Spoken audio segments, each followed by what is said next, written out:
कथा आरंभ होता है, सुनिए वीर हनुमान। आसन लीजियो प्रेम से, प्रभु आओ कृपा निधान। आज की कथा में धर्मराज युधिष्ठिर कहने लगे, हे भगवान, कार्तिक कृष्ण पक्ष की एकादशी का क्या नाम है, इसका क्या महात्म है, क्या फल है, आप विस्तार पूर्वक बताइए। भगवान कृष्ण कहते हैं, युधिष्ठिर सुनो, कार्तिक कृष्ण पक्ष के एकादशी का नाम है रमा एकादशी। ये बड़े बड़े पापों को नष्ट करने वाली है। मैं तुम्हें इसका महात्म बताता हूँ, तुम ध्यान से सुनो। प्राचीन समय में मुचुकुंद नाम का एक राजा था, उसकी एक बेटी, और उस मुचुकुंद की मित्रता इंद्र से, यम से, कुबेर से, वरुण से, विभीषण आदि उसके मित्र थे। बड़ा धर्मात्मा था, धर्म करने वाला। भगवान विष्णु का बड़ा अनन्य भक्त, न्याय के साथ राज्य करता था।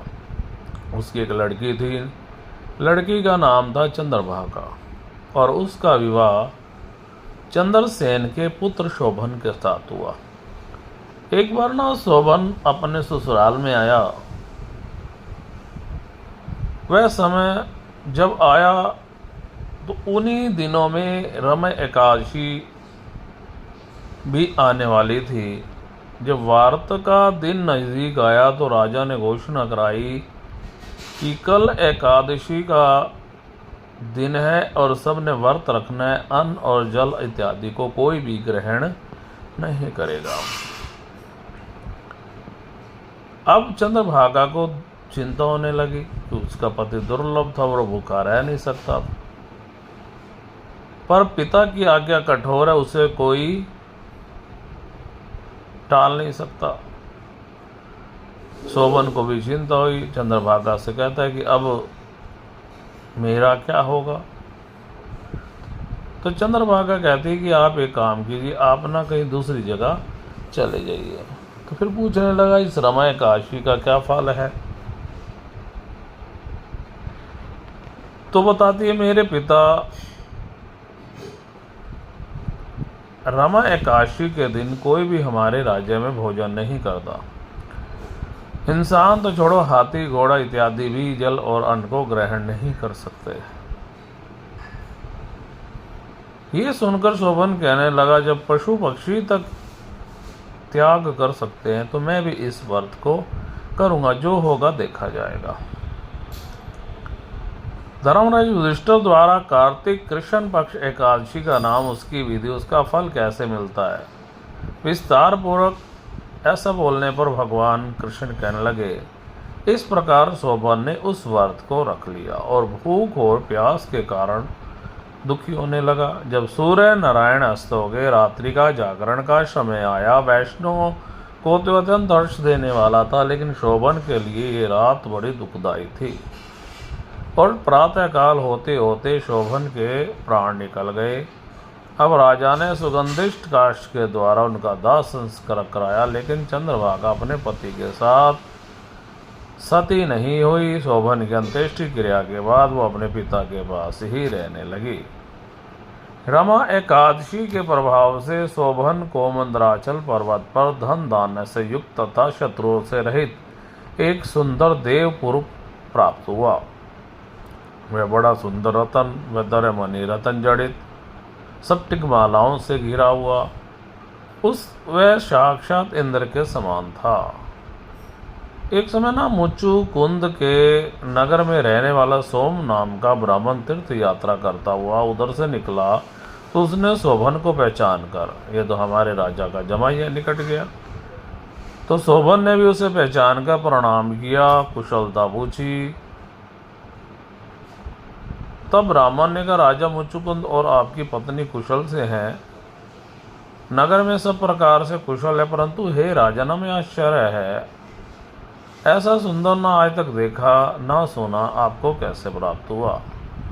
तब शोभन कहता है कि कार्तिक कृष्ण रमा एकादशी का व्रत करने के कारण मुझे ये नगर प्राप्त हुआ, परंतु ये अस्थिर है, शिथिल हो जाए इसका उपाय आप बताइए। मैं अश्वमेघ यज्ञ तक करूँगा, मेरी बात को मिथ्या न समझे।